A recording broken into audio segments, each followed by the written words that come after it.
Good afternoon everyone, अस्सलाम वालेकुम as well. कैसे हैं आप सब? ठीक, मज़े में? चलो बेटा, आज आप स्टार्ट करोगे नाउन एंड इट्स रूल्स। जो एग्ज़ाम में पूछे जाने वाले सवालात हैं वो कहाँ से आते हैं? रूल्स से आते हैं। नाउन से ही आएंगे डेफिनेटली। अगर आप बात करोगे प्रीवियस क्लासेस की, प्रीवियस क्लास में मैंने आपको थोड़ा सा इधर लिया उधर लिया इधर लिया ताकि आपको बेसिक समझ आए। प्रीपोजिशन होता है क्या है, कंजक्शंस क्या होते हैं, वर्ब, प्रोनाउन, एडजेक्टिव। तो लेकिन आज आप देखोगे कि एकेडमिक और ये टेक्निकल इंग्लिश, इन दोनों में क्या फ़र्क है। क्योंकि अगर आप एकेडमिक इंग्लिश की बात करोगे और इस टेक्निकल इंग्लिश की बात करोगे, there is a hell of difference between the two. तो आज आप सबसे पहले आप मुझे बताओ नाउन होता क्या है, ठीक है? Very nice. What is noun? Very nice. Naming words are called noun, ठीक है बेटा? Naming words. उसके बाद हमने क्या पढ़े? नाउन के टाइप्स। कौन कौन सा टाइप हमने पढ़ा? Very nice. Common noun, then we talked about proper noun. Very nice. Then we talked about material noun. Then we talked about collective noun. And we also talked about abstract noun. ठीक है बेटा? ये पांच types किसके हैं? Noun के। And what basically noun is? Naming word और the head word of a sentence is called noun. Head word, आप याद रखना, जो सेंटेंस का हेड वर्ड होता है we call it what? Noun. And this noun is having how many types? 5 types. Common noun क्या होता है बेटा? बिल्कुल, कोई भी ऐसा नाम जो हम कॉमन हेड्स के लिए इस्तेमाल करते हैं। फॉर एग्जाम्पल मैंने बोला बॉय, मैंने बोला बेटा स्कूल, तो ये कॉमन नेम्स है। और ये प्रॉपर नाउन कौन सा नाउन होता है? जो किसी पर्टिकुलर को डिफाइन करे। अगर मैं बॉय की जगह पे ओवैस को लूं तो Owais is what? Particular name, it is a proper name. अगर मैं स्कूल की जगह पे JKP को लूं, it is a particular name. Are you getting my point? इसी तरह से बेटा मटेरियल नाउन कौन सा नाउन होता है? वो नाउन जो हम मटेरियल ऑब्जेक्ट्स के लिए, मटेरियल नेम्स के लिए यूज करते हैं जिनसे कोई चीज बनती है। फॉर एग्जाम्पल मैं यहां पे लिखूंगा ब्रिक्स, किसी ने वहां से बोला cement. Exactly, all these are called material nouns. Then we talked about collective noun. और कलेक्टिव नाउन होता क्या है? Very nice. किसी ने बोला सर क्लास। क्लास जो है इसमें बहुत सारे बच्चे हैं, लेकिन अब हम अलग अलग नाम नहीं लेंगे, we call it a class. जैसे हम फौज की बात करेंगे हम कहेंगे आर्मी, ठीक है बेटा? अलग अलग नाम नहीं लेंगे, हम कलेक्टिवली उनको क्या बोलते हैं? आर्मी। एब्स्ट्रैक्ट नाउन क्या होता है बेटा? कोई ऐसा नाम जो हम आइडियाज के लिए यूज करते हैं, जो हम क्वालिटीज के लिए यूज करते हैं, जिसको हम सिंपली फील करते हैं, न कि टच करते हैं। जैसे आप लोगों ने मुझे बताया था उस दिन ऑनेस्टी, जैसे आप लोगों ने बताया था ब्यूटी, ठीक है बेटा? तो इसको जहन में रखो, इन सब चीजों को जहन में रखो। Now write down the rule number first. Now write down the rule number first. बेटा rule number first is, you are going to remember, rule number first is material nouns, हाँ नोट करते जाओ, मटीरियल नाउन्स और uncountable. Material nouns और uncountable. आप लोगों ने बेटा और 2 नाउन्स पढ़े थे, कौन कौन से? Countable and uncountable. और आज आप लोगों ने क्या याद रखा? जो हमारे, आजा बेटा यहां पे, आगे आ जाओ, आगे आ जाओ, जल्दी, बी फास्ट।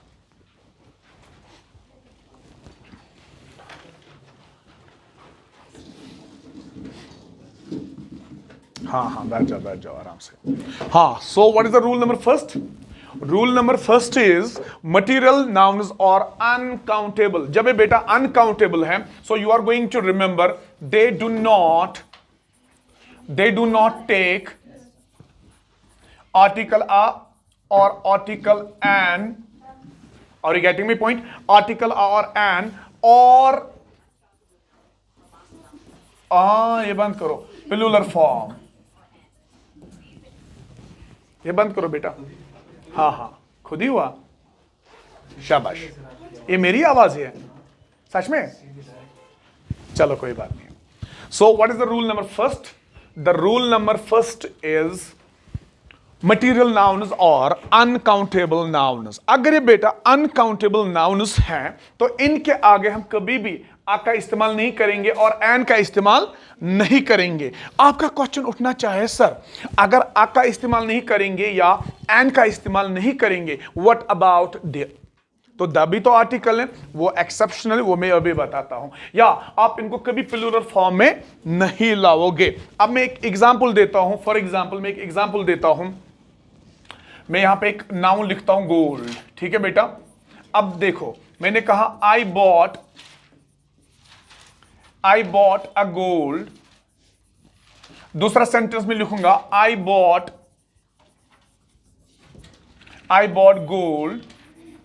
तीसरा में लिखूंगा आई बॉट गोल्ड। आप लोगों ने रूल क्या देखा बेटा? हाँ, come on, what is the rule?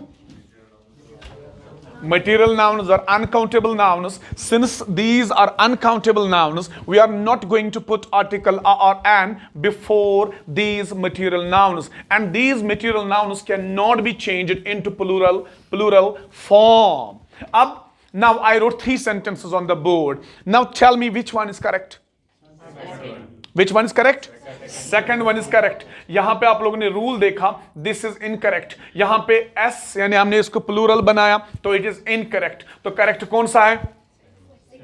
Second. तो यही वाले क्वेश्चंस आपको एग्जाम में पूछे जाते हैं, लेकिन एग्जाम फेवर होता है और उस एग्जाम फेवर की वजह से आपको पहला वाला बिल्कुल करेक्ट लगता है, आपको पहला वाला।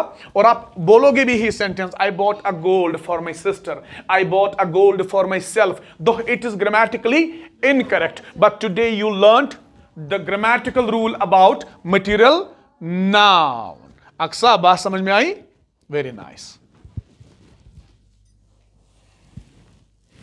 रूल नंबर बेटा सेकंड, देखो exceptions are always there, exceptions are always there. You cannot challenge exceptions. Are you getting my point? Are you getting my point? You cannot challenge exceptions. हाँ, अब मुझे और एक बात यहां पे याद आई, ये जो मटीरियल नाउन है, जैसे मैं बात करूंगा iron, what is it? What is it? It is a material noun. अब ये मटीरियल नाउन जो है ना, हमने कहा इसके आगे हम आ एन का इस्तेमाल नहीं कर सकते। द क्यों नहीं बोला? समटाइम्स हम क्या करते, हम मटीरियल नाउन को रेफरेंस देते हैं किसी जगह के साथ। फॉर एग्जांपल मैं लिखूंगा gold is a metal, gold is a metal. I can not say the gold is a metal. अगर मैंने the gold is a metal कहा, it is grammatically incorrect sentence. अब देखो यहां पे आपने द क्यों नहीं लगाया? Because gold is what? Gold is material noun. अब मैं यहां पे एक लिखता हूं गोल्ड ऑफ, कहां से निकलता है आप लोग पढ़ते होंगे? कर्नाटका। गोल्ड ऑफ, चलो गोल्ड ऑफ राजस्थान लिखेंगे। Gold of Rajasthan is cheaper than, चलो कश्मीरी लिखते हैं, वैसे कश्मीर में कुछ सस्ता नहीं है। अब मैंने इस गोल्ड को किसके साथ रेफरेंस दिखाई? राजस्थान के साथ। तो यहां पे बेटा एक्सेप्शन है, you can use what? The. Did you understand the point? अब बेटा फिर से बताओ, शाबाश शाबाश, डरो मत। हाँ हाँ,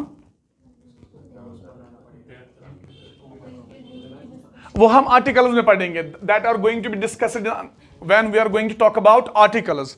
हाँ बेटा, आपका जो क्वेश्चन है that will be discussed later on when we are going to talk about articles. लेकिन फिलहाल मैं अभी क्या बता रहा हूं, मैं आपको बता रहा हूं मटीरियल नाउन जो है ना, इसको आप एज अनकाउंटेबल यूज कर सकते हो, and the rule is they do not take a और एन और प्लूरल फॉर्म आफ्टर इट। ठीक है बेटा, इतना आप लोगों ने समझा।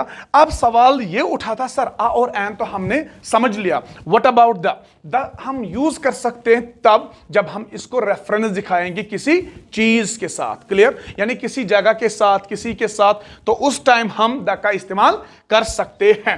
And exceptions are always there, as I mentioned in the beginning, exceptions are always there. Clear? Very nice. Right, did you write it down? हां, लिखो second rule, some nouns are always, some nouns are always plural। बेटा कुछ nouns ऐसे होते हैं जो हमेशा क्या होते हैं, plural. some nouns are always plural। तो यहां पे आप साथ में लिखोगे they do not have a singular, they do not have a singular form, they do not have a singular form। And उनके साथ हम बेटा और एक पॉइंट यूज करते हैं, हमेशा याद रखना, use plural verb, use plural verb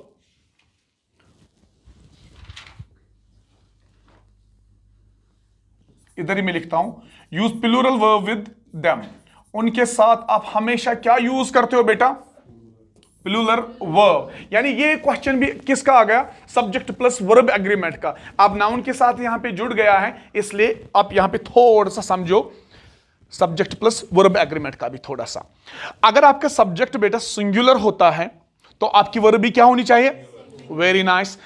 अगर आपका सब्जेक्ट प्लूरल होता है तो आपकी जो वर्ब है वो भी क्या होनी चाहिए, वेरी नाइस। फॉर एग्जाम्पल मैं यहां पे लिखता हूं the boys is coming, the boys is coming. आप मुझे बोलोगे सर यहां पे इज जो है it is grammatically incorrect. Why, because जो ये द बॉयज है ये एक से ज्यादा है, और ये जो इज है ये सिंगुलर वर्ब है। What should be there instead of this is, there should be are. इसको हम बोलते हैं सब्जेक्ट प्लस वर्ब एग्रीमेंट। लेकिन रूल नंबर सेकंड आपको क्या बोल रहा है, रूल नंबर सेकंड आपको बोल रहा है some nouns are always plural in nature. कुछ नाउन्स हमारे ऐसे हैं जो बाय नेचर क्या होते हैं, plural. Hence as a result क्या होता है, they do not have singular form, इनकी सिंगुलर फॉर्म नहीं होती है। और इनके साथ आप हमेशा क्या यूज करोगे, क्या यूज करोगे, प्लूरल वर्ब। अब आप बोलोगे सर एग्जाम्पल्स में यहां पे देता हूं। आप लोगों ने एक वर्ड सुना होगा सीजर्स, सुना सीजर्स आप लोगों ने, हां आप जो ये लगाते हो ना ये, इसको आप क्या बोलते हो, जीन्स, ठीक है। लेकिन हाँ वेरी गुड, क्या बोलते हैं, pants. Pants is actually American term. English में पैंट को ट्राउजर्स बोलते हैं। क्या बोलते हैं, trousers, TROUSERS, trousers. Scissors, trousers. इसी तरह से बहुत सारे वर्ड है। जीन्स किसी ने मुझे बोला था अभी यहां से, who said, very nice, jeans. ये सारे के सारे वर्ड्स बेटा बाय नेचर क्या है, plural. All these words are plural by nature. लेकिन है ये क्या, ये नाउन है। ये क्या है, नाउन है। और बाय नेचर इनकी कैरेक्टरिस्टिक्स क्या है, ये प्लूरल है। और इनके साथ जो वर्ब आप यूज करोगे, what should be that should be plural. अब बोलोगे सर हमें थोड़ा सा कंफ्यूजन है, ये वर्ब सिंगुलर और प्लूरल होती क्या है, ये कंफ्यूजन है या नहीं है। देखो मेरे बच्चों, ये जो आपकी वर्ब है ना, ये कभी कभार सिंगुलर होती है, क्या होती है, और कभी कभार ये प्लूरल होती है। लेकिन अब बात सुनो, जो आपके नाउन्स होते हैं ना बेटा, नाउन्स बाय नेचर सिंगुलर होते हैं। जैसे मैंने बॉय लिखा, इसका ये सिंगुलर है, इसका प्लूरल बनाओ, बॉयज, वेरी गुड, बॉयज। बात समझ में आ रही है। आपके पास बॉय है, इसका प्लूरल आप लोगों ने बनाया, व्हाट इज दैट, बॉयज। इसी तरह से बेटा आपके पास एक वर्ब है ईट। ये ईट जो है ना, it is considered as plural verb. इसको प्लूरल वर्ब ही कंसिडर किया जाता है in order to singularise it. In order to what we do, sometimes we add s और es एट द एंड। कभी हम इसको सिंगुलर बनाने के लिए s का इस्तेमाल करते हैं या es का। लेकिन नाउन्स में जब हम is, ves या s का इस्तेमाल करते हैं, वहां पे नाउन्स क्या बनते हैं, लेकिन वर्ब्स में जब यही होता है तो वहां पे क्या बनते हैं? Very nice. जब मैंने इसको ईट बनाया, सॉरी ईट्स बनाया, ये कौन सी वर्ब बन गई? Singular. That is the concept here बेटा। सब्जेक्ट प्लस वर्ब एग्रीमेंट का कॉन्सेप्ट आपको यही समझाता है, अगर कुछ नाउन्स बाय नेचर क्या है? प्लूरल, उनके साथ आप जो वर्ब यूज करोगे what should be that? For example मैं लिखता हूं द सीजर्स आर शार्प। यहां पे क्या आया? और एग्जाम में आपको अगर ये पता भी होगा ना, आप जानबूझ के इज लिखते हो, सीजर्स इज। हाँ चलो फिर ठीक है, याद रहा, वेरी गुड। तो बेटा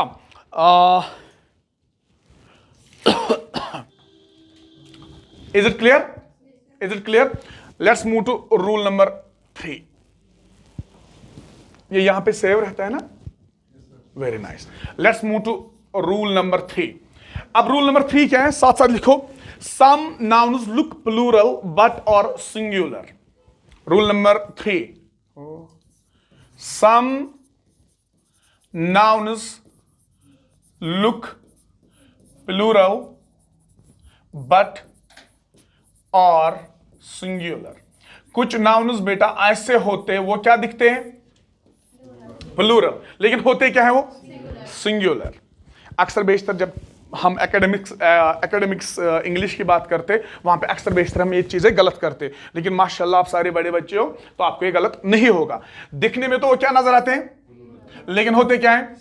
जैसे मैं एग्जांपल लिखूंगा, very good, mathematics, physics, economics, तो इनके साथ जो वर्ब इस्तेमाल होगी what should be that? That should B singular, क्योंकि ये सिंगुलर ही है, और इनके साथ जो वर्ब इस्तेमाल होगी that should B. For example मैं एक सेंटेंस लिखता हूं, आप में से कोई मेडिकल स्टूडेंट रहा है अप टू बीएससी? कौन? आप? तो मैं एक लिखता हूं एक sentence, physics is not everybody's cup of tea। Physics दिखने में तो ये प्लूरल नजर आ रहा है, लेकिन वर्ब कौन इस्तेमाल हुए हैं? सिंगुलर। इट मींस ये नाउन जो है ना, ये बाय नेचर क्या है? सिंगुलर, लेकिन when it is to be written down it appears as if it is a plural noun. Clear बेटा इधर तक? Very nice. Clear? Very nice. हाँ, रूल नंबर 4। आज पता नहीं इस पेन को क्या हो गया, ये थोड़ा इधर उधर हिल रहा है। हाँ, रूल नंबर 4, कलेक्टिव नाउन्स की बात करते हैं बेटा। हाँ, राइट डाउन। कलेक्टिव नाउन्स होते क्या है बेटा? कलेक्टिव नाउन्स कभी कभार एक्ट करता है बेटा एज सिंगुलर भी, and sometimes it's acting as plural. यहां से क्वेश्चन पूछा जाता है बेटा, आपका जो कलेक्टिव नाउन है ना, sometimes it's treated as singular and sometimes it's treated as plural. It depends upon the situation. ये किस पे डिपेंड करता है? सिचुएशन पे डिपेंड करता है। तो आप इसके साथ थोड़ा और लिखो, व्हेन द ग्रुप, मैं शॉर्ट में लिखता हूं GRP, ठीक है बेटा? When the group acts as one, when the group acts as one, use singular verb।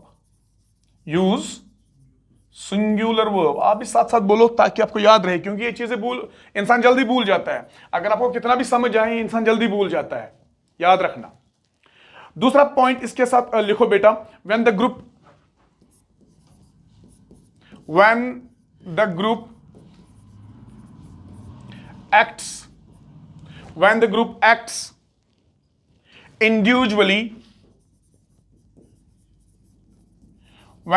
acts individually, use plural verb। उस टाइम बेटा कौन सी वर्ब यूज करने? Plural verb. Very nice. अब देखो बेटा, आपका कलेक्टिव नाउन है। कलेक्टिव नाउन कौन सा नाउन है? जो हम ग्रुप के लिए इस्तेमाल करते हैं, ठीक है? कभी कभार आपका जो कलेक्टिव नाउन है it is used as singular and sometimes it acts as plural. लेकिन सिचुएशन क्या है, when the group acts as one unit, जब सारा ग्रुप क्या करेगा, एक ही यूनिट, तो उस टाइम हम कौन सी वर्ब इस्तेमाल करते हैं। फॉर एग्जाम्पल मैं यहां पे लिखता हूं the team is winning, the team is winning. तो बेटा कौन सी वर्ब इस्तेमाल हुई है, टीम क्या है, कलेक्टिव नाउन, वर्ब कौन सी इस्तेमाल हुई है, ये क्या एक्ट कर रहा था, as one unit, it was acting as a one unit, that is the reason we have used a singular verb. Clear. अब बेटा दूसरी एग्जांपल ले लो, the team are wearing white t-shirts, white t-shirts। अब जब टीम की बात आई, team में हर एक इंडिविजुअल की बात हो रही है। When we are talking about a team and we are talking about each individual, हाँ, we are talking about each individual, तो यहां पे हर एक मेंबर की बात हो रही है। किसकी बात हो रही है, हर एक मेंबर की, इसलिए हमने क्या लगाया, आर। क्लियर बेटा। डिपेंड्स, डिपेंड्स, डिपेंड्स, कहां पे, आगे आगे डिपेंड्स। आप इसको छोड़ भी सकते हो, नहीं आप लगा भी सकते हो। किस रूल के हिसाब से, नहीं मैंने टीम को प्रॉपर नाउन कहां बनाया। देखो बेटा, he is a very intelligent student. Talking about proper nouns do not take article the before it, but talking about team I am not taking it as proper noun. मैंने किसी team की बात की, common noun की बात की। आई am not talking about Indian team, I am not talking about Australian team. अब मैं पाकिस्तान की बात ही नहीं करना चाहता, वो तो कभी जीतते ही नहीं है। I am not going to talk about Pakistani team, it is a common noun. ठीक है, अगर मैं किसी टीम का नाम लेता then it was very nice. याद रखना यहां पे ग्रामेटिकल पॉइंट है, just try to remember it. अगर आप प्रॉपर नाउन की बात करते हो, जैसे ओएस, मैं नहीं कहूंगा द ओएस। ठीक है बेटा। हाँ, एक रूल है एक्सेप्शंस में कि हम लगा सकते हैं, लेकिन आर्टिकल के टाइम पे अभी आप वहां मत जाओ। रूल क्या है बेटा, there is a simple rule, we simply can not use the before proper nouns. ठीक है बेटा, ये एक समझ आया, वेरी नाइस। इसको थोड़ा मुर्शिद ऊपर करो। हाँ, कितने रूल्स हो गए, 4। अब आजा 5वें रूल पे बेटा।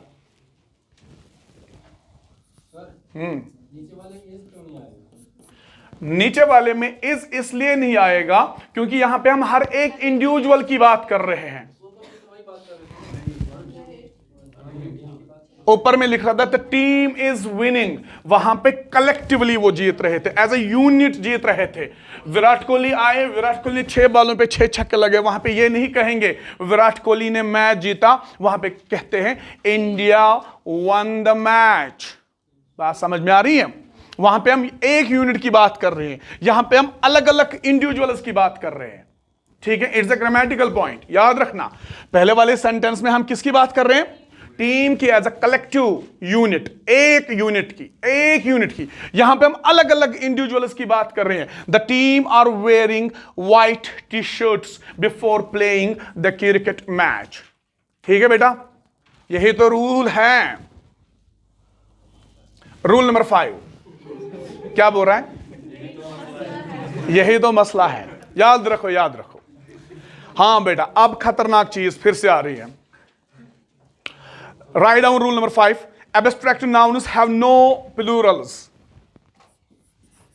Abstract nouns have no plural. अब abstract noun होता क्या है बच्चों? Very good. एब्स्ट्रैक्ट नाउन किसी फीलिंग का नाम है, किसी क्वालिटी का नाम है जिसको हम सिंपली फील करते हैं, but we can not touch it. अब रूल क्या है, रूल नंबर 5, कि इनको हम प्लूरल नहीं बना सकते, यानी सिंपली इनके बाद हम एस नहीं लगा सकते हैं। अब मैं यहां पे 2 सेंटेंसेस दूंगा आपको, एग्जाम में 2 सेंटेंसेस आएंगे या 3 सेंटेंसेस आएंगे, तीनों में से या दोनों में से आपको करेक्ट वन ढूंढना है। फॉर एग्जाम्पल मैं यहां पे लिखता हूं honesty is the best policy. दूसरा सेंटेंस में लिखूंगा ऑनेस्टीज आर द बेस्ट, फोन किसी का बज रहा है, फोन बंद रखो। ऑनेस्टीज और the best policy, which one is correct? First one. ठीक है बेटा, रूल क्या बता रहा है? Rule says abstract nouns cannot be changed into plural ones. We simply cannot add s after them. ठीक है बेटा, it's a very simple rule. लेकिन एग्जाम में कभी कभार जब क्या बोलते हैं कश्मीरी में, एक एक कहावत है कश्मीरी में, अगर किस्मत आएगा तो कुछ भी हो जाएगा, और अगर नहीं आएगा तो असली से आएगा खुर। ठीक है, it's a very beautiful code in Kashmiri. तो बस बस बस बस, हाँ ये क्लास शाम को यूट्यूब पे आने वाली है, चलो आ जाओ। रूल नंबर 6, चलो बस बस बस बस। Rule innocence, very good. Innocence of Murtaza is, innocence of Murtaza means a world to me, world to me. Who is Murtaza? Oh my God, the cute one. Innocence of Murtaza means a world to me. यहां पे जो बेटा आपकी जो innocence है ना, which noun it is? It is abstract. You cannot say innocences of Murtaza. You cannot say innocences of Murtaza. अब देखो, जब छोटा बच्चा बात करता है ना, तो उसको आप कोई चीज सिखाओ, उसको आप कोई चीज सिखाओ, वो फिर आप देखना वो ऐसी चीजें बोल लेता है जो वो अकॉर्डिंग टू रूल्स के हिसाब से जाता है। कुछ चीजें ऐसी होती हैं, लैंग्वेज में 2 चीजें होती है, एक होता है बेटा मेंटलिज्म, दूसरा होता है बिहेवियरिज्म। मेंटलिज्म और बिहेवियरिज्म ये दोनों ब्रांचेस है किसके? साइकोलॉजी के। बिहेवियरिज्म में मैंने बच्चे को बोला 2 × 2 = 4, 2 × 2 = 4। बच्चा जब घर आता है अकॉर्डिंग टू बिहेवियरिज्म वो यही बोलता है 3 × 3 = 4। अरे क्या हुआ, 2 × 2 = 4, लेकिन 3 × 3 भी 4 है, आवाज तो सेम जा रही है। अब देखो, एक वर्ड है बेटा हर्ड, दूसरा है बर्ड। हर्ड बर्ड, ये राइमिंग वर्ड्स है। एक वर्ड है, आप कश्मीरी की बात करते हैं, रोटी या वोटी। ये वोटी क्या है? It is nothing. इसी तरह से बेटा लैंग्वेज में 2 चीजें काम करते हैं, एक होता है बिहेवियरिज्म, बिहेवियरिज्म मतलब टीचर ने आपको क्या सिखाया। लेकिन जब आप क्लास में जाते हो ना, जब आप एग्जाम देते हो, वहां पे आपका मेंटलिज्म काम करता है, वहां पे आपका मेंटलिज्म काम करता है। मैंने बच्चे को बोला subject plus verb plus object, this is present simple. Subject plus verb 1 plus object, it is present simple. एक सेंटेंस में बनाऊंगा I go to school, I go to school. ये मैंने बच्चे को बोला I go to school, very nice. Subject verb, ये वाला ऑब्जेक्ट नहीं है, याद रखना ये वाला ऑब्जेक्ट नहीं है, कुछ और है ग्रामर में, या कोई और सेंटेंस में लिखूंगा she Yeats food, this is subject, this is verb, this is object. बच्चे ने ये वाला सेंटेंस सीखा, शी ईट्स फूड। कौन सा वाला सेंटेंस सीखा? शी ईट्स फूड वाला सीखा, इट इज बिहेवियरिज्म। वो घर आता है, वो बोलता है I eats food, you eats food, they eats food, they eats food, ये बिहेवियरिज्म है। लेकिन कोई बच्चा क्या करता है, उसका माइंड बहुत ज्यादा तेज होता है, वो जब घर आता है वो खुद ही बोलता है I eat food, you eat food, they eat food, he eats food. उसने खाली ये वाला सीखा है, बिहेवियरिज्म। सोसाइटी में जब वो पढ़ा, क्लास में जब वो आया, उसने ये वाला पोर्शन देखा, लेकिन बाकी उसने खुद बोले, दैट इज मेंटलिज्म। इसी तरह से बेटा अभी क्या हो रहा है, हम बिहेवियरिज्म को देख रहे हैं, मैं बोल रहा हूं यू आर रिसीविंग। तो सेंटेंस था innocence of Murtaza means a world to me. किसी के लिए it is nothing, but for me it is everything. Behaviourism में आपको रूल्स बताए जाते हैं, मेंटलिज्म में आप उन रूल्स को अप्लाई करते हो। ठीक है बेटा, अब 6 इस लाइन को दोबारा चला दे। किसको? Innocence of Murtaza means a world to me. यहां पे जो ये है ना, it is a singular verb.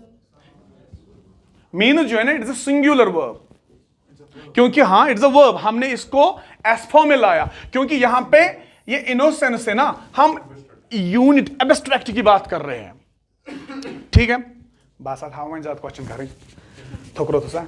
हाँ बेटा, rule number 6 write down, very important, very very important. ये इतना इजी है लेकिन इतना गलत अक्सर ये होता है, आप पूछो मत। Write down, proper nouns always, proper nouns always start with capital letters। बेटा ये जितना इजी है ना उतना ही गलत होता है। आप देखना जब आप लिखते हो, फ्लो में, जब आप लिखते हो फ्लो में, तो मैं यहां पे लिखता हूं आई live in Delhi, I live in Mumbai। ऐसे लिखते हैं बेटा, मोस्ट ऑफ द टाइम्स हम ऐसे लिखते हैं। अक्सर जो है she is very clever, she is mature enough, she says no I don't write this. Exceptions are always there, exceptions, लेकिन अक्सर बेशतर हम लिखते हैं जब एग्जाम में हम होते हैं जल्दी ना, जल्दी। Very nice. बहुत सारे बच्चे ऐसे होते हैं हु आर वेरी कॉशियस, जो बहुत ज्यादा चालाक होते हैं, और आउट ऑफ दैट क्लेवरनेस वो क्या करते हैं, वो इस प्रॉपर नाउन पे फोकस करते हैं। It is always written as what, capital. It is always written as capital. और आपको पता है इसी से some days back I guess education का पेपर था 10+2 लेक्चर पोस्ट का, वहां पे इतने क्वेश्चंस आए थे लेकिन इतने ट्विस्ट थे। वो इंसान मतलब जिसने एजुकेशन नहीं पढ़ी है वो भी बोलता था इसका आंसर ये है, वो लगता भी था यही इसका आंसर है, लेकिन अब जो एक्सपर्ट था वो बोलता नहीं इसका आंसर ये है। अब देखो जब हमने दोनों लिखे हैं, ये जो कॉम्पिटिटिव एग्जाम है ना, आपको पता है जैसे आप किस पोस्ट के लिए पढ़ रहे हो, चलो एबीसी पोस्ट ए के लिए पढ़ रहे हो, कितने बच्चों ने फॉर्म भरा, लेट इट बी 50,000, और पोस्टर्स कितने, लेट इट बी 500। और आपको पता है 50,000 में से कितने बच्चों को ये कंपटीशन होता है, 2,000 का कंपटीशन होता है। बाकी जो 48,000 होते हैं वो ऐसे होते हैं जैक एंड जिल की तरह जाते हैं एग्जाम देने, और उन 2,000 में वो 500 बच्चे ऐसे ऐसे छोटी छोटी चीजों को देखते हैं, ऐसे ऐसे छोटी छोटी चीजों को देखते हैं। बात समझ में आ रही है? Very nice. Come 7th point, 7th rule लिखो, some nouns are always singular, some nouns are always singular। I'm just writing here, some nouns are always singular। बेटा कुछ nouns ऐसे होते हैं जो हमेशा क्या होते हैं, उनको हम एस फॉर्म में नहीं ला सकते हैं, याद रखना, उनको हम एस फॉर्म में नहीं ला सकते हैं। So you just add one more thing with it, these nouns do not take a plural form, these nouns do not take a plural form even though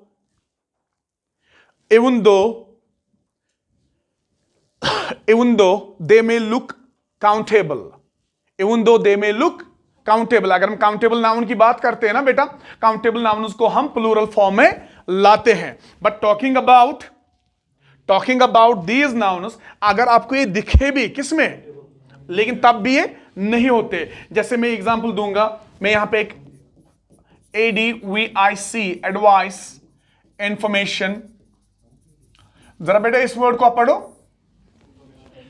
it is information, it is information, it's not information, it is information. ठीक है बेटा, जैसे scenery, ये हमेशा treat किए जाते ये वाले नाउन्स क्या, सिंगुलर, इनको हमेशा हम सिंगुलर मानते। फॉर एग्जाम्पल मैं बोलता हूं उसने मुझे बहुत नसीहतें की है, शी गेव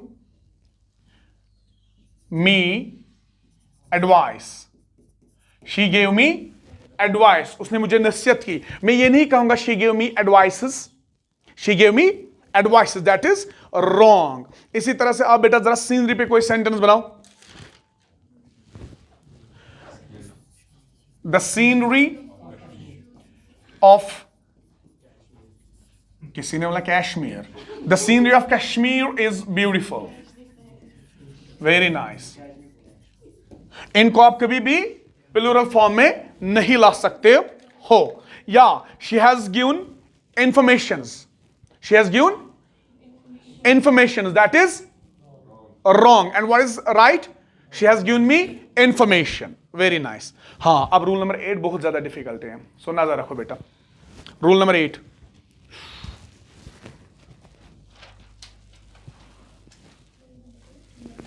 रूल नंबर 8 की तरफ देखना बेटा, एग्जाम में क्वेश्चंस पूछे जाते हैं। Very nice. We have some words like few, we have one more word with it, little, ठीक है बेटा। We have one more word with few, many, and from little side we have much. First difference, try to understand. First difference, try to understand. Few and many are used with countable nouns. Remember, few and many are used with countable nouns, and talking about little and much, these are used with uncountable nouns. For example, she has given me books, she has given me books. अब आप इसमें few adjust करो, she has given me few books. Why few with it? Because books is, she has given me many books.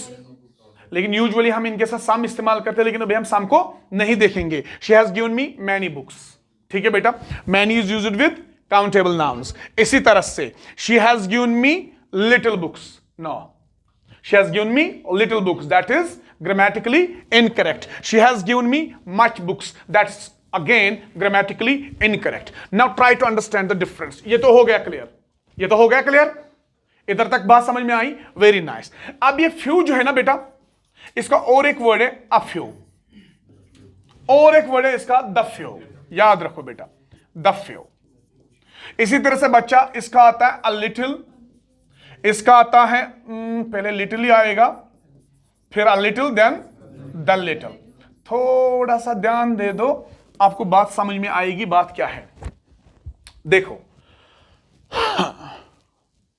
मैं OS के घर गया, ठीक है, मैं ओएस के घर गया, तो इसने मुझे डायरेक्ट अपने कमरे में लिया, तो मैंने इसके कमरे में 100 बुक्स देखे। कितने? 100 बुक्स। I was impressed. इसके कमरे में कितने बुक्स है? 100, ठीक है। अब मैंने इसे क्वेश्चन किया, OS how many books did you read, आपने कितने पढ़े? देखो देखो देखो, जो नॉन नेटिव स्पीकर और नेटिव स्पीकर है ना, जैसे हम कभी कश्मीरी बात करते हैं, फॉर एग्जांपल कोई वहां से आया, उसने मुझे कश्मीरी में कुछ बोला, हम कश्मीरी में या उर्दू में किसी भी तरह से जवाब देते हैं। इसी तरह से जो non native native speakers English के ना, ये किसी भी तरह से जवाब देते हैं। बात को समझने की कोशिश करना। जो फ्यू है ना, ये यूजुअली यूज होता है in a negative sense, it is used in a negative sense, यानी कुछ भी नहीं। बात समझो, मैंने ओएस को बोला, ओएस आपने कितने बुक्स पढ़े? 100 books I have seen, I was impressed, I was rather surprised to see 100 books in his cupboard. अब मैंने से बोला आपने कितने पढ़े? ओएस बेचारा सच बोलता है, थोड़ी सी रेस्पेक्ट बचाने के लिए इसने मुझे क्या बोला? I have read few books. जब इसने फ्यू बुक्स बोला तो मैं समझ गया कि इसने कोई भी नहीं पढ़ा। इसका मतलब है कि ऑलमोस्ट मैंने कोई भी अभी नहीं पढ़ी। ठीक है बेटा, समझो समझो समझो, ऑलमोस्ट मैंने कोई भी नहीं पढ़ी। अब फ्यू का मतलब होता है थोड़ी सी, कुछ, थोड़ी सी, समथिंग। क्या? समथिंग। ठीक।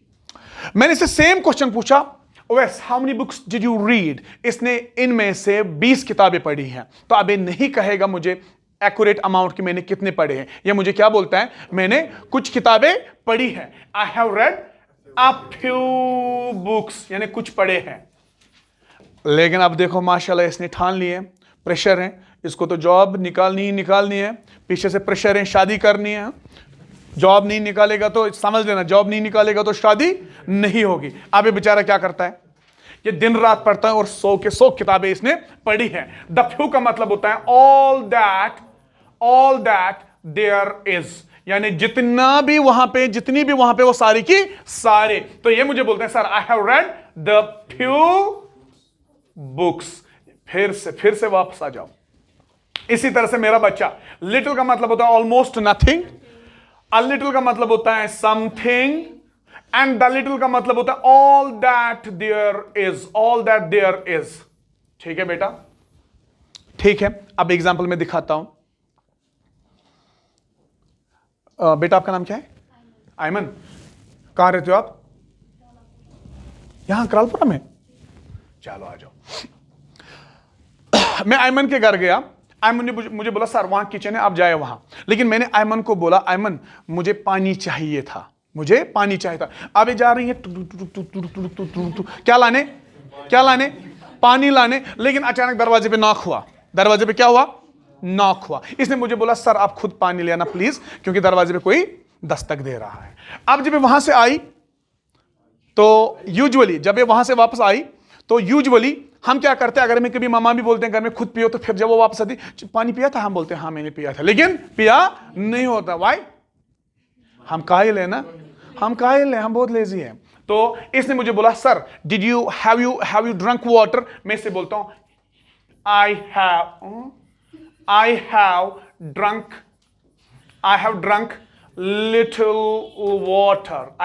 Little water. इसका मतलब है ऑलमोस्ट कुछ भी नहीं, ऑलमोस्ट नथिंग। अब जब मैं किचन में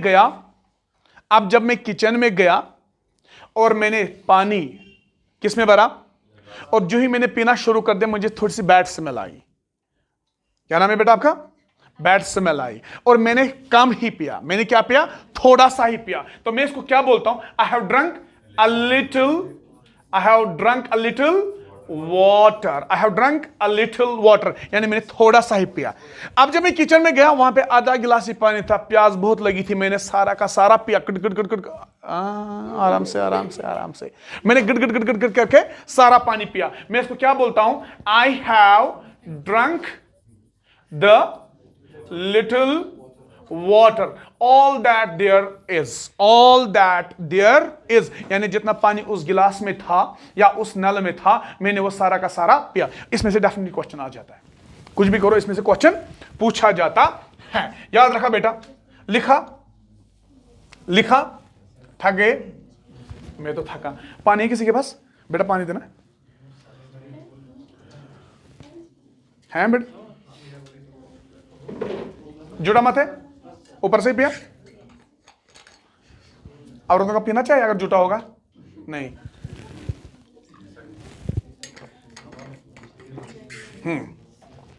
तो एक जोक में बताऊंगा। हमारे स्कूल में, स्कूल में एक टीचर है, उसका नाम है Ghulam Hasan sir. He is from Budgam side. बात सुनो 10th क्लास में 2 लड़कियां थी, लेकिन वो इतने शरारती थे आप इमेजिन भी नहीं कर सकते हो। मतलब उनको हैंडल करना मतलब स्कूल को हैंडल करने के बराबर था। One of the girl is Zainab and the second one was Taiba. ठीक है, उनको हैंडल करना बहुत ज्यादा मुश्किल था। आई स्वेयर जब मेरा पहला साल था it was like I am going to give up. इतना मुश्किल था उनको हैंडल करना, और एफिशिएंट भी वो बहुत ज्यादा थी, बहुत ज्यादा। When they come on the stage and speak right in front of the audiences it feels like they are from Cambridge University. मतलब they were efficient in every essence. अब क्या हुआ, एक दिन गुलाम हसन सर कश्मीरी पढ़ाता था। क्या पढ़ाता था? कश्मीरी। तो अब वो वहां से निकले, तो वो वहां जब उस क्लास में अरेंजमेंट एक दिन ऐसे ही आ गया, अरेंजमेंट बेचारा फंस गया। तो जब वो वहां से निकला वो कानों कैसे पकड़ा, मुझे दोबारा उधर नहीं भेजना, ओ फारूक भाई मुझे नहीं भेजना। अब मैंने बोला कोई बात नहीं आप बैठो। तो इंचार्ज आ गए वहां से। तो इंचार्ज ने बोला क्या बात है गुलाम हसन सर आप बहुत परेशान लग रहे हो। बोला वहां पे जो 2 औरतें हैं ना, उन्होंने मुझे सर पागल कर दिया। 2 औरतों ने मुझे पागल कर दिया। तो इस तरह से मैंने बोला औरतों का नहीं पीना चाहिए। हाँ यही जोक था। आजा बेटा, रूल नंबर 9। आजा बेटा, राइट डाउन। अक्सर लिखा। आपको गुस्सा क्यों है? क्यों लाइफ के 2 मिनट आप गुस्से में जाया कर रहे हो? सच में? चलो लिखो बेटा, लिखो nouns with same form in singular and plural. बेटा कुछ नाउन्स ऐसे होते हैं, नाउन्स विद सेम फॉर्म, चाहे बेटा आपका नाउन सिंगुलर हो या प्लूरल हो। Nouns with same form in singular and plural. कुछ नाउन्स ऐसे होते हैं वो सिंगुलर भी होते हैं और प्लूरल भी होते हैं। आप में से मुझे कोई एग्जांपल दे सकता है? सर हाँ, शीप, कैटल, फिश, ये ऐसे नाउन्स है बेटा, इनको आप एज सिंगुलर भी यूज कर सकते हो, एज प्लूरल भी यूज कर सकते हो। लेकिन बेटा ये जो फिश है ना, ये फिश जो है ना, फिश, इसका कभी कभार फिशेस बन जाता है जब आप स्पीशीज की बात करते हो। रिमेंबर, जब आप, अल्लाह बचाए जाने से, बोलो मुझे सर कहीं जाना है, चलो चलो चलो चलो, हाँ जाओ जाओ, हाँ आ जाओ बच्चों। क्या है, कुछ नाउन्स ऐसे होते हैं which are treated as both singular as well as plural. लेकिन कुछ नाउन्स ऐसे होते हैं, जब मैंने कहा, पहले ही मैंने कहा एक्सेप्शंस आर ऑलवेज देयर। हाँ बैठ जाओ बेटा।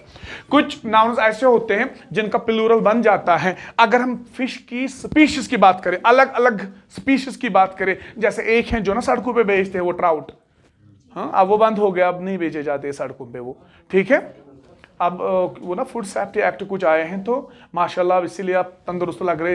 इससे पहले आप क्या करते, क्लास खत्म में निकले, फिश खाओ, बारबेक्यूज खाओ, अब आप तंदुरुस्त लग रहे हो घर का खा के, तो इसका बन सकता है। लेकिन याद रखना, just try to remember, I am saying when these nouns are used as singular nouns, singular verb is used, and when these are used as plural subjects, plural verb is used. Clear बेटा? हाँ, अब rule number 10, तो इसके साथ में इसको conclude करूंगा, ठीक है। मैं भी थक गया बेटा, आहे मत भरो।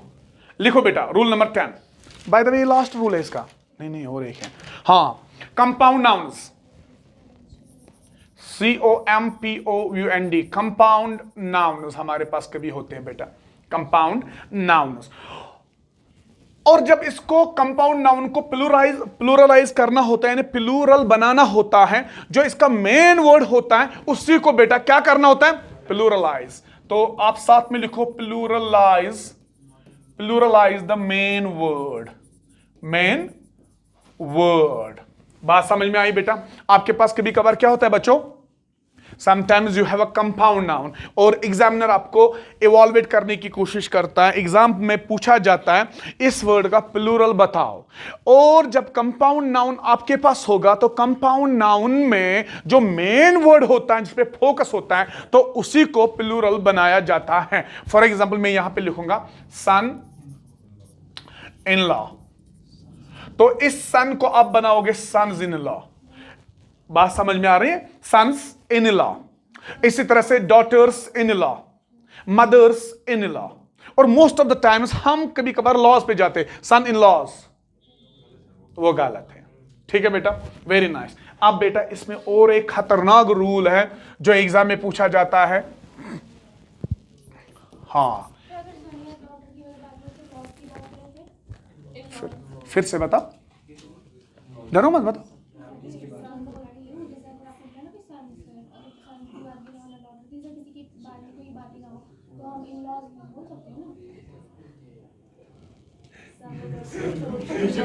अच्छा, सन और डॉटर को छोड़ के, फिर तो जनरल कॉन्सेप्ट बन गया ना, फिर तो कुछ भी लगा दो जो आपको वहां पे लगाना है, फिर तो जनरल कॉन्सेप्ट बन गया। यहां पे कंपाउंड नाउन की बात हो रही है। कंपाउंड नाउन में एक नहीं है तो चार सन को बोलेंगे सन्स इन लॉ, सिंपल है। वही मैं बता रहा हूं ना, किसको करना है, मेन वर्ड को करना है। बस हाँ, आ जाओ बेटा, इंपॉर्टेंट रूल नाउ, आ जाओ। 2 रूल्स है बस, उसके बाद आप जाओ, मैं भी थक गया। हाँ वेरी नाइस, आ जाओ। इसको बहुत शौक है ना इनला बनने का, क्या बनने का, सनला बनने का, POSSESSIV, पॉजेसिव केस। आ जाओ बेटा, आ जाओ, बहुत इंपॉर्टेंट है, ठीक है बेटा? नजर रखना। लिखो, use S for the living things, use S for the living things, use S for the living things. Possessive case में हम क्या करते हैं, एस का इस्तेमाल करते हैं किन के लिए, लिविंग थिंग्स के लिए। एंड टाइम बेस्ड नाउन्स, जो आपको टाइम दिखाए उन नाउन्स के लिए भी एस का इस्तेमाल होता है। याद रखना बेटा, जब आपको सबसे पहले पॉजेसिव केस समझो। पॉजेसिव केस क्या होता है, ये मोबाइल जो है ना, ये मोबाइल ये मेरा, मैं इस पे पोजेशन दिखाता हूं कि ये मेरा मोबाइल है, मैं इस पे हक दिखा रहा हूं। जब आप किसी चीज पे हक दिखाते हो, यानी हक जिताते हो, ओन करते हो, तो most of the times in English we call that case as a possessive case. और पॉजेसिव केस जो, इसमें बहुत सारे केसेस हैं, लेकिन एग्जाम में एक ही केस आता है, that's called possessive case. Objective case भी है, वो कभी और जब हम एक्टिव पैसिव पढ़ेंगे। पॉजेसिव केस में हम एस का इस्तेमाल करते हैं खाली किनके साथ, for living things and time based nouns. अगर कोई नाउन आपका टाइम मेंशन कर रहा है, वक्त दिखा रहा है उस टाइम, ठीक है। जैसे मैं लिखूंगा ओएस's कार। किसकी कार, ओएस की। अक्सा आपका नाम क्या है, अक्सा ही आपका नाम, अक्साज होम। ठीक है बेटा, इतना क्लियर हो गया, इतना क्लियर हो गया। हाँ, दूसरी बात मैंने क्या समझाई, time based noun, a day's work, a day's work. ये डे जो है ना, it's a time based noun, that is the reason we have used S. ठीक है बेटा, लेकिन यहां पे आप नोट याद रखो, NOTE, नोट। अक्सा थक गई, अक्सा को गुस्सा आता है, गुस्सा मत करो, गुस्से से लाइफ के खामखा 2-3 मिनट जाया हो जाते हैं। हाँ, नोट याद रखो, लिखो बेटा, use of for non living things. यहां पे use of for non living things. हम बेटा पोजीशन दिखाने के लिए कभी कभार नॉन लिविंग थिंग्स के साथ किसका इस्तेमाल करते हैं, ऑफ का। मैं एक एग्जांपल देता हूं, यहां पे table is leg. Is it right? No, sir. Why? Because table is it's a non-living thing. Aksa, be in the class. It's a non-living thing. Since it's a non-living thing, we cannot use this apostrophe over there. बेटा इसको हम apostrophe भी बोलते हैं। क्या बोलते हैं? Apostrophe. It cannot be used. And what could be its right phrase? The leg of the table. The leg of the table. कोई बात नहीं, छोटे छोटे शहरों में बड़ी बड़ी बातें, कोई बात नहीं होता है। हाँ, अब बेटा मैं लास्ट रूल इसका पढ़ाऊंगा। कितने हो गए? 11 हो गए। लास्ट वाला जो बहुत ज्यादा इंपॉर्टेंट है, हाँ इसको भी इंपॉर्टेंट लिखना, इसको भी इंपॉर्टेंट लिखना। आजा मेरा बच्चा, यूज, हाँ, use of one of the. आपके पास कभी कभार ये वाला फ्रेज होता है, वन ऑफ द। ठीक है बेटा, जस्ट ट्राई टू अंडरस्टैंड। आपके पास कभी कभार ये वाला फ्रेज होता है, क्या है, वन ऑफ द। ये वाली बेटी मुझे बताएगी, क्या नाम है आपका? नाजमा। ये वाला पोर्शन पढ़ो थोड़ा जोर से, डरने के बगैर। क्या बनना है कल जाके, सच बताओ। फिर भी क्या बनना चाहती हो? हाँ, ब्लश मत हो जाओ। आज ब्लश हो गए, कल कोई नहीं पूछेगा कि आप क्या कर रहे हो। बी कॉन्फिडेंट, अपने अंदर कॉन्फिडेंस ला बेटा, अपने अंदर कॉन्फिडेंस लाओ। आज डर गए ना, कल कोई नहीं पूछेगा। Tomorrow nobody is going to take your name even. कोई नहीं पूछेगा बेटा कल। अपने इस डर को भगाओ। हाँ, बस। You are paying a fee and try to be bold. अगर जॉब नहीं निकलेगी भी, लेकिन एटलीस्ट ओएस की तरह बोल्ड बन के जाओ। I still remember when I saw OS first, OS was पेट उसमें गसाना। लेकिन आज देखो, आज he can speak here for hours together. He can speak here for hours together. Even now he says he can speak all day and night. हाँ, be confident. Very nice. तो मैंने क्या बोला, use of one of the। जब आप बेटा आपके पास ये फ्रेज होगा one of the, इसके बाद बेटा हमेशा कौन सा नाउन यूज होता है? Plural noun. Plural noun. मेरे बच्चों, मेरे दिल के छिलको, जब आपके पास ये फ्रेज होगा तो इसके बाद जो नाउन आप इस्तेमाल करोगे that should be always in plural form, that should be always in plural form. आप भी वहां से बोलो तब जाके याद रहेगा, अदरवाइज ये चीजें याद नहीं रहेगी। आपको पता है बेटा, ये जो कॉपी है ना, आप जाके इसको घर में कोने में रखोगे ना, दिमाग में जितनी बातें रह गई वही रह गई। आप कितना भी इससे देखोगे ना, वो सारे के सारे आप भूल जाओगे, और जितना आप इन चीजों को बोलोगे उतना याद रहेगा। Very nice. हाँ, मैं लिखता हूं एक सिंपल सी example, he is one of the best. Very nice, very nice. He is one of the best players. अब कौन सा वाला करेक्ट?